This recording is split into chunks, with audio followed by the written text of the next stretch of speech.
안녕하십니까. 작은 시선들을 이어 큰 지성을 만들어가는 정준이의 논, 정준입니다. 정치라는 말을 좋아하는 사람은 아마 거의 없을 겁니다. 우리 사회에서 정치는 대개 안 좋은 것과 연결되기 때문이죠. 이해타산이 빠르고 욕심이 많은데 속을 잘 알 수가 없으면 사람이 너무 정치적이다라고 하죠. 또 뭔가 대단히 올바른 짓을 할 것처럼 허세를 떨면서 여기저기 갑자기 얼굴을 비치고 다니면 이렇게 말합니다. 너 정치하려고 그러냐? 지금 시대에는 또 종교라는 말도 그렇게 좋게 쓰이지 않습니다. 종교의 본래 한자어 뜻인 으뜸 가는 가르침이라는 의미로도 또 서양어 등에 포함되어 있던 숭고함의 의미로도 잘 안 받아들여지죠.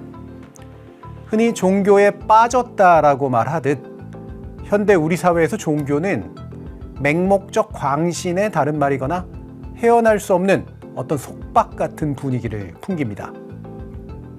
이런 나쁜 의미의 종교와 나쁜 의미의 정치가 만나면 그 결과는 너무나 뻔합니다. 그리고 지금 우리는 그 모습을 다시 한번 생생히 보고 있습니다. 오늘 정준이의 논은 그런 종교와 정치에 관한 겁니다. 정준이의 논 70번째 이야기 지금 시작합니다.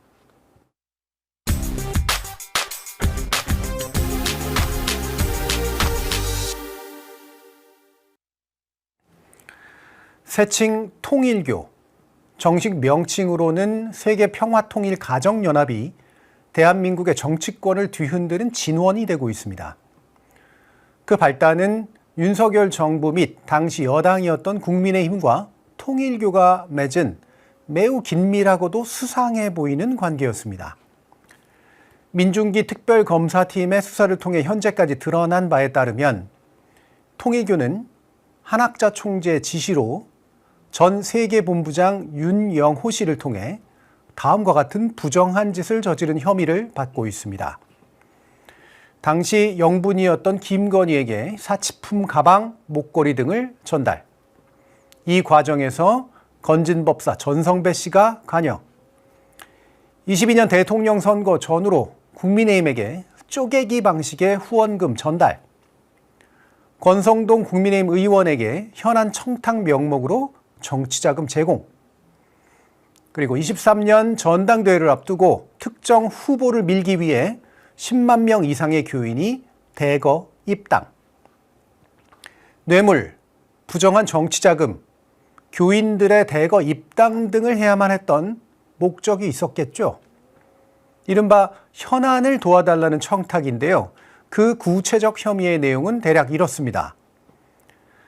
캄보디아에 대한 정부의 공적 개발 원조 사업에 통일교가 참여하도록 하는 것, UN 제5사무국의 한국 유치, YTN에 대한 인수 지원, 그리고 사회부총리 겸 교육부 장관의 통일교 행사 참석, 대통령 취임식에 대한 초청, 통일교 인사의 비례대표 공천, 그리고 궁극적으로는 통일교의 정교 일치 이념을 실현하는데 윤 정부가 협조하도록 하는 것.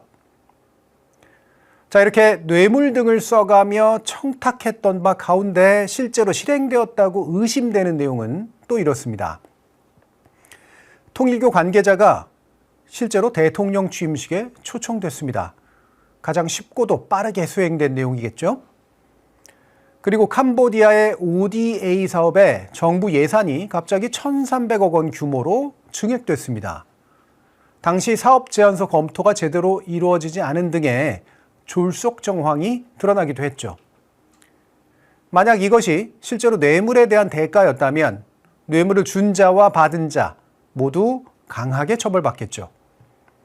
또 서로 그 요구가 실제로는 구현되지 않았다고 하더라도 대가성이 있다면 유죄를 피할 수는 없을 겁니다. 그리고 이 정당의 민주적 질서를 교란한 자들로서 모두 처벌받아야 할 필요도 있습니다.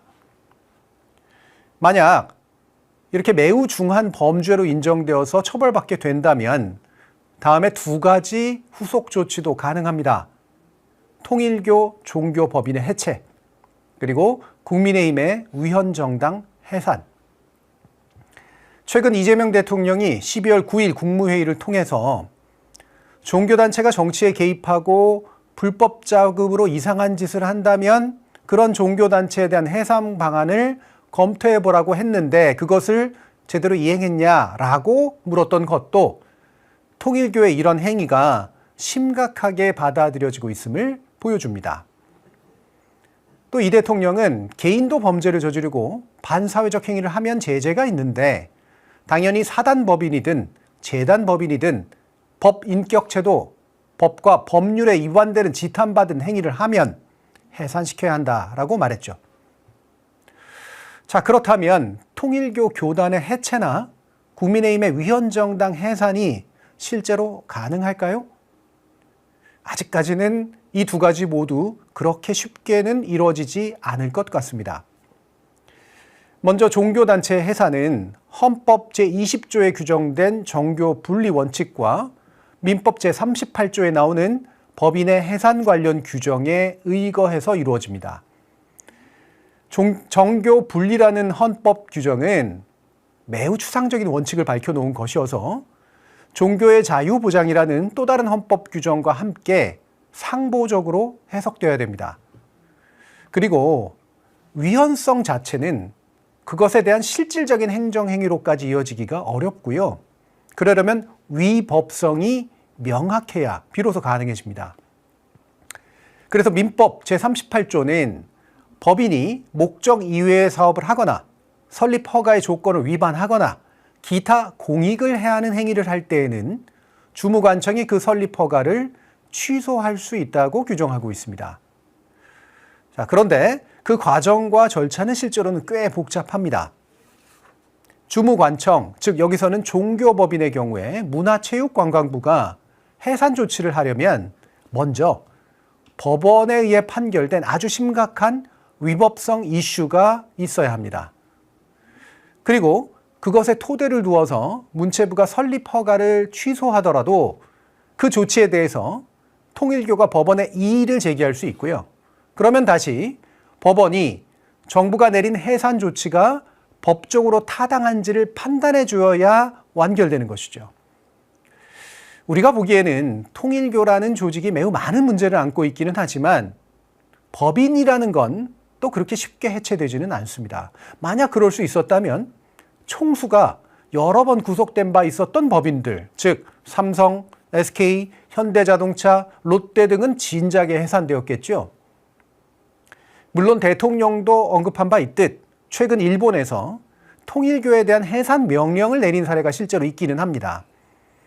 신도들에 대한 영감 상술, 즉 영적인 능력을 내세워서 위협을 하거나 물품을 강매하거나 고액 헌금을 강요하는 등의 문제가 아주 심각하다고 보았기 때문입니다.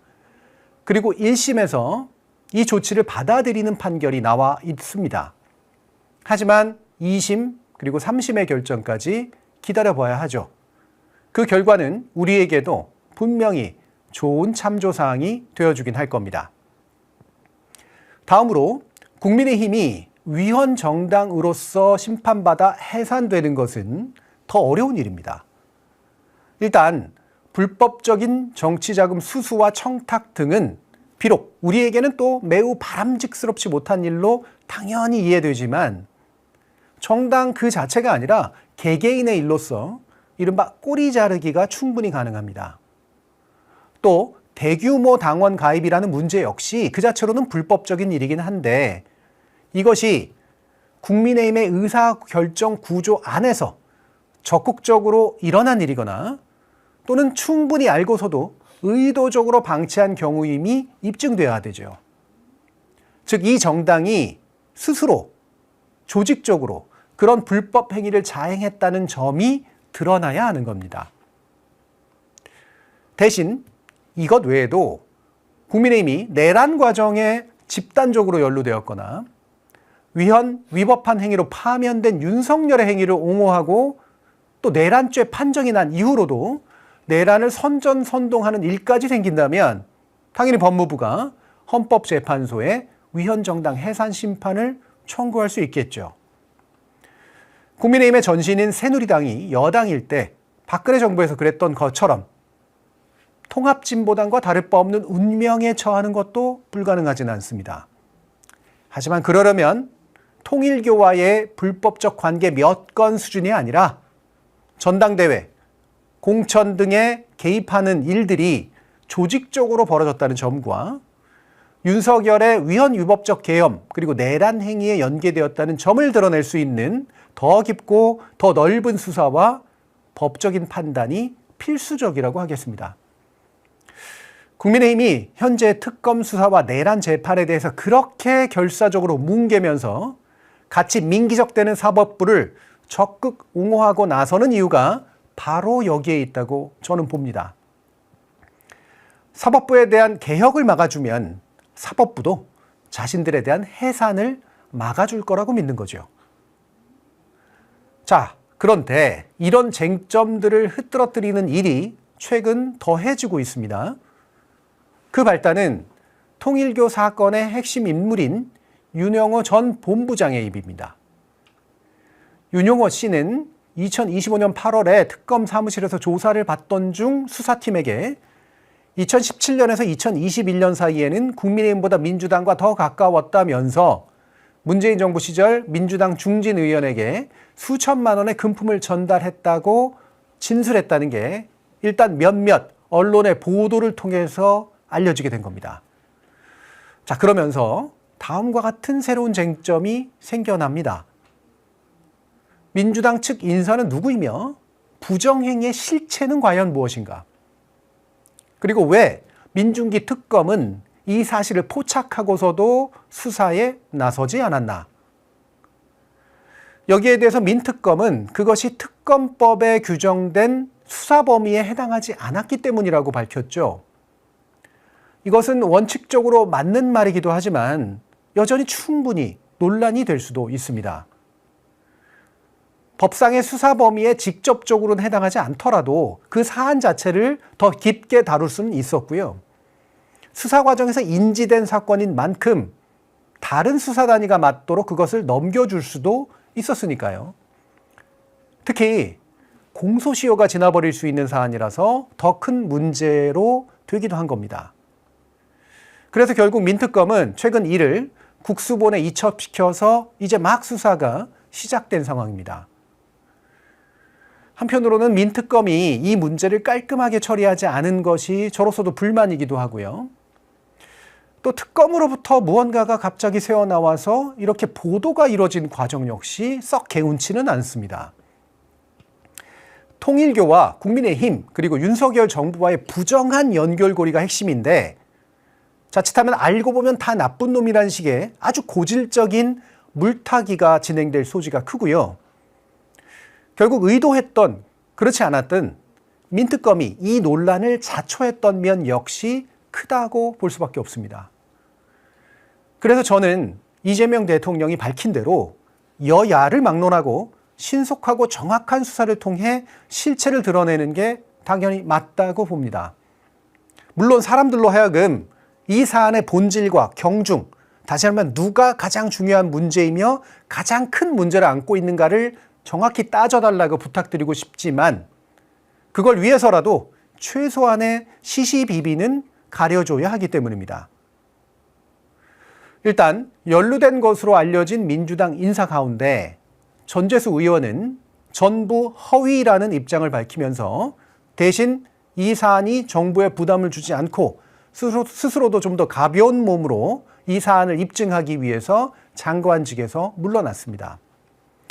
임종성 전 의원은 개인적인 만남도 없었으며 금품 수수도 없었다고 부인했습니다. 그리고 정동연 장관은 야인 시절에 통일교에 방문한 사실은 있지만 그것 외에 다른 혐의들에 대해선 부인했죠. 자, 이거야 각자의 주장이 상충되는 부분은 당연히 있고 언제든 나타날 수 있는 일이니까요. 판단을 유보하는 게 맞습니다.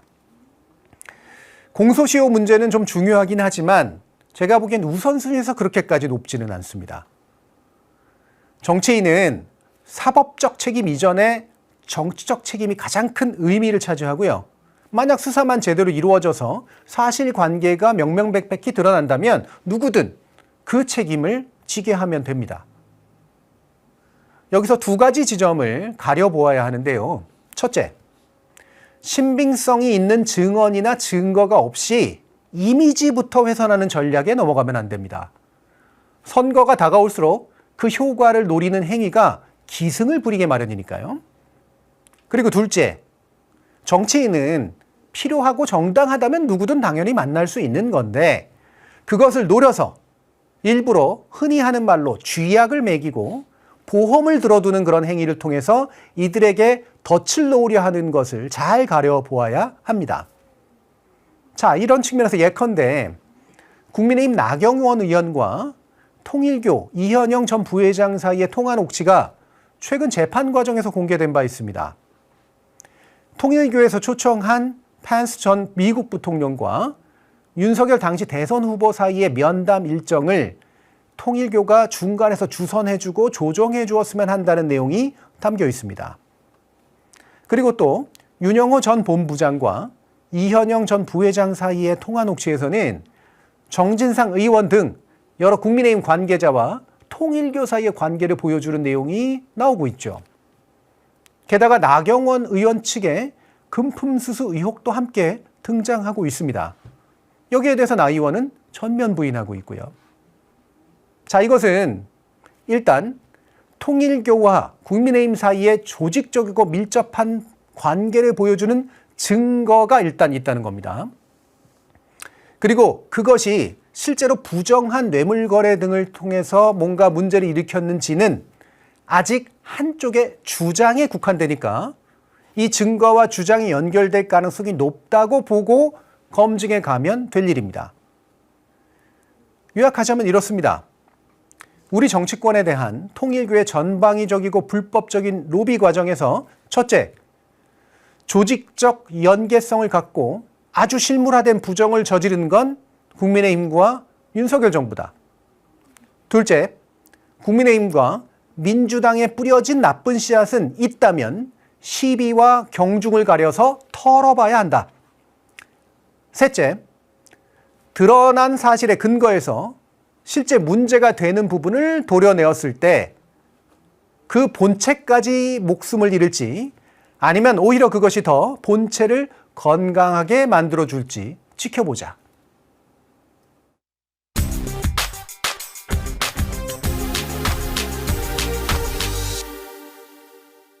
여러분, 저는 여러분들이야말로 국회를 깔고 앉아서 입법 독재를 하는 한마디로 헌법을 파괴하고 법치주의를 무너뜨리고 삼권 분립을 파괴하는 입법 내란 세력이라고 말씀드립니다, 여러분. 오늘의 두 번째 노는 이상한 필리버스터에 관한 겁니다. 현재 국회는 여러 법안을 통과시키기 위한 정기국회 본회의를 열고 있습니다. 그런데 국민의힘은 민주당이 본회의에 상정하는 모든 법안에 대해 일괄적으로 필리버스터, 즉 무제한 토론을 신청했습니다.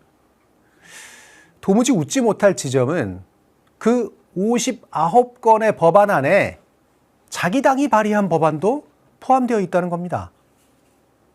이런 무차별한 필리버스터는 그 아이디어는 대체 무슨 머리에서 나오는 걸지 싶습니다만 그것의 실천 방식도 참 한심합니다. 그저께인 12월 9일 본회의에 오른 첫 안건은 가맹사업거래 공정화에 관한 법률, 즉 가맹사업법 개정안인데요. 그 내용을 한번 살펴볼까요? 이 개정안의 핵심은 크게 세 가지로 요약됩니다. 첫째, 가맹점 사업자 단체 등록제의 도입, 즉 일정 요건을 충족하는 가맹점 사업자 단체에 공적인 대표성을 부여해서 법적으로 인정받는 단체로서 활동할 수 있도록 해줍니다. 둘째, 가맹본부의 협의 의무화. 자, 이렇게 등록된 가맹점 사업자 단체, 즉 점주들의 요청이 있을 경우 가맹본부, 즉 업주는 거래 조건, 필수 품목 가격 산정 방식, 수수료, 계약 갱신 등에 대해서 협의에 응해야 할 의무를 집니다. 자, 이건 쉽게 말하자면 사실상 가맹점주, 그 점주 단체가 마치 노동조합처럼 단체 협상권을 행사할 수 있는 법적 근거가 마련된 것으로 평가됩니다. 그리고 셋째, 가맹지역본부에 대한 보호조치 신설. 자, 가맹지역본부에도, 즉 본사의 지점이 해당하는 가맹지역본부에도 동일하게 불공정 행위 금지 조항이 적용되며 피해를 입은 지역본부를 보호하기 위한 조치들이 도입되었습니다.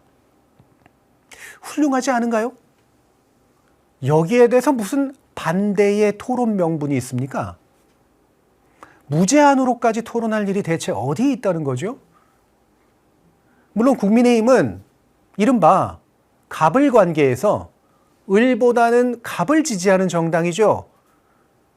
그래서 을들의 고통을 외면하고 그 문제 많은 갑인 가맹본부의 경영이 지금까지처럼 제멋대로 할 수 있도록 만드는 법안을, 할 수 없도록 만드는 법안을 이렇게 반대하고 나설 수도 있겠죠. 설령 그렇다고 해도 그게 무제한 토론의 대상이 될 수는 있는 겁니까?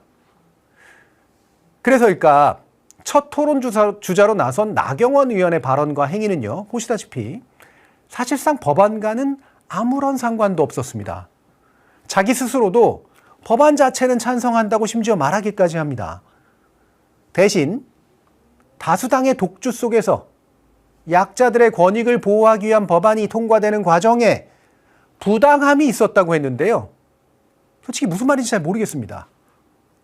약자의 권익을 보호하기 위한 법안이 통과되는 과정에서 왜 그 정당은 다수당이 독주하게 놔뒀을까요? 그 올바름을 혼자만하게 내버려둔 정당이 외려 문제 아닙니까? 본인이 제대로 말을 못해서 그렇지 저로서는 무슨 말을 하려고 했는지는 짐작할 수 있습니다. 약자를 위한 법안에 대해서 막아 나설 명분은 없는데 아무튼 어쨌든 민주당이 여러 법안을 자기들 마음대로 통과했다는 걸 절절하게 호소하고 싶었던 것이겠죠. 하지만 바로 그런 이유 때문에 나 의원의 토론은 자꾸 경로를 이탈했고요. 그래서 의장이 경고를 했고 그럼에도 계속 발언을 이어가자 직권으로 마이크를 끄는 일까지 있었습니다. 그랬더니 국민의힘 의원들이 의장석에 몰려가서 항의했고요. 나 의원은 무선 마이크까지 동원해서 발언을 이어갔습니다. 본회의장에 반입해서 안 되는 걸 왜 가져왔냐고 저지했더니 본인이 갖고 들어온 게 아니라고 했다죠? 국회에서 국회 본회의장에 무선 마이크를 갖고 들어와서 하는 것은 그거는 그냥 넘어갈 일은 아닙니다. 제가 무식하게 그냥 가져왔습니까? 제가 가져왔습니까? 제가 가져왔습니까? 이 본회의장에서 그렇게 개인 유튜버용 무선 마이크를 차는 거는 있을 수 없는 일이에요. 네, 이 장면 여러분들이 보시면 판단하실 수 있을 겁니다. 제가 100번 양보해서 필리버스터라는 제도는 무제한 토론이라는 명칭으로서 우리나라 국회법에 명시되어 있는 의원들의 권리인 건 맞습니다. 그리고요, 그런 무제한 토론은 종종 의제를 조금은 벗어날 수도 있습니다. 애초에 소수당의 법안 저지 권리를 허용하기 위해서 만들어진 제도고 그 과정에서 온갖 해프닝이 발생할 수도 있죠. 과거에 여러 정당들이 소수당으로서 통과 저지에 나섰을 때도 종종 그랬고요. 미국의 경우에는요, 심지어 성경책을 읽거나 자기 할머니의 조리법을 읊어대기도 했습니다. 그러나 지금의 대한민국 국회법은 엄연히 무제한 토론의 발언 범위를 안건 관련 내용으로 제한합니다. 2012년 국회 선진화법 도입으로 행해진 조치입니다. 초선 의원을 대놓고 무시하는 다선 중진 나경원 의원이 설마 이걸 모르지는 않겠죠. 혹시 국회 선진화법에 의해 처벌받게 된 최초의 의원들 가운데 하나인데 법원으로부터 솜방망이 처벌을 받은 바 있으니 이젠 무서울 게 없다는 태도는 아니겠죠. 미국 상원의 경우와는 달리 우리나라에서는 필리버스터에 의한 법안 통과 저지는 사실상 불가능합니다. 명칭은 무제한 토론이기는 하지만 법적으로 무제약 토론은 아니기 때문입니다. 우리나라에선 1964년 김대중 당시 의원의 그 유명한 필리버스터 사례가 실제로 법안 통과 저지를 했던 유일한 경우에 해당합니다. 그럼에도 우리 국회에서 때때로 필리버스터를 감행하는 이유는 소수당이라서 의석은 밀리지만 여론에라도 호소할 구멍을 열어주겠다는 거죠. 그 절절함이 그리고 그 내용의 훌륭함이 국민의 마음을 움직여서 다수당의 전횡을 느낀 여론의 압박이 정치에 작동하도록 만드는 겁니다. 실제로 2016년 박근혜 정부 당시 테러방지법 반대 필리버스터가 대표적인 예고요. 당시 야당이었던 민주당은 세계 최장 기록까지 세웠습니다. 그렇게 노력해서 마음을 움직였던 결과가 총선으로 반영되고 다시 박근혜 정부에 대한 탄핵으로 이어진 것이었죠. 국민의힘이 2019년에 했던 공수처 도입 반대 필리버스터는 그럼 그랬을까요? 그리고 지금 하고 있는 이 모든 법안에 대한 무제한 토론이 과연 그렇게 될까요? 저는 아니라고 봅니다. 그렇다고 국민의힘이 안쓰럽지도 않습니다. 자신들은 옳다고 믿는 바를 하는 거고 그로서 정치적 책임을 져야죠. 다만 그렇게 해서 밀리고 또 밀리는 그 법안들이 안타깝습니다. 쟁점 법안도 아니라 그저 문제 해결을 위한 법안들인데 이 이상하기 짝이 없는 필리버스터에 가로막혀야 하는 게 참 슬픕니다. 필리버스터는 결국 여론에 호소하는 작업이라고 제가 말씀드렸죠. 부디 여론이 제대로 반응해 주었으면 합니다. 어떤 방향으로요? 제가 굳이 말씀드리지 않아도 여러분들 아시지 않습니까? 여론의 주체인 여러분이 느끼고 알고 계신 바로 그 방향입니다.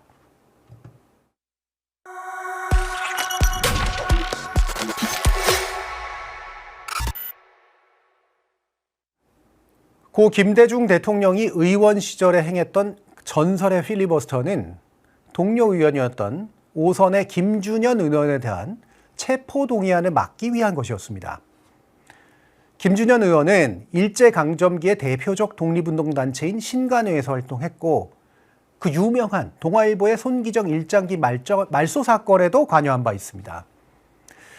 그 서슬퍼런 이승만 박정희 독재기에도 골수 야당 의원으로서 강력한 저항을 했던 인물이죠. 김준현 의원이 체포되기 직전까지 몰렸던 이유는 박정희에 대항해서였습니다. 당시 여당이었던 공화당이 한일협정 과정에서 굴욕적으로 받아낸 일본의 돈을 자신들의 검은 정치 자금으로 사용했다고 폭로한 거죠. 그러자 공화당은 김 의원을 허위사실 유포 혐의로 고소했고요. 박정희와 김종필에 대한 명예훼손 혐의도 추가해서 고발했습니다. 그리고는 동료 의원을 그리고 그에 대한 체포동의안을 전격 상정했던 상황입니다. 이를 막기 위해 나선 당시 김대중 의원은 진짜 원고 하나 없이 5시간 19분 동안 의사 진행 발언을 이어가서 결국 동의안 처리를 무산시킵니다. 그때 발언은 현재도 30쪽에 이르는 국회 속기록으로 남아있죠. 게다가 단순한 시간 끌기를 위한 발언이 아니라 체포동의안이 부당함을 알리는 자신의 주장과 근거를 아주 꼼꼼히 밝혔습니다. 그것은 정치가 무슨 일을 해야 하는지를 국민에게 각인시켜 주었고 당시 의사당에 모였던 의원들뿐 아니라 보통 사람들의 마음으로 움직이는 원동력이 됐습니다. 그런 김대중은 1980년 신군부에 의해 내란 음모 조작 사건으로 체포되어 법정에서 사형 선고를 받습니다. 내란의 주범들이 엉뚱한 사람을 내란범으로 몰았던 아주 희대의 사건이었던 셈이죠. 그때 천주교는 적극적이고 조직적으로 구명운동을 주도했습니다. 교황 요한 바로 2세가 전두환에게 친서를 보냈고요. 김수환 추기경은 전두환을 만나서 김대중 선생을 죽이면 나도 같이 죽겠다고 압박해서 사형 집행을 막는데 아주 큰 역할을 합니다. 필리버스터는 그렇게 하는 겁니다. 그리고 좋은 정치와 좋은 종교가 만나면 이런 것도 가능합니다.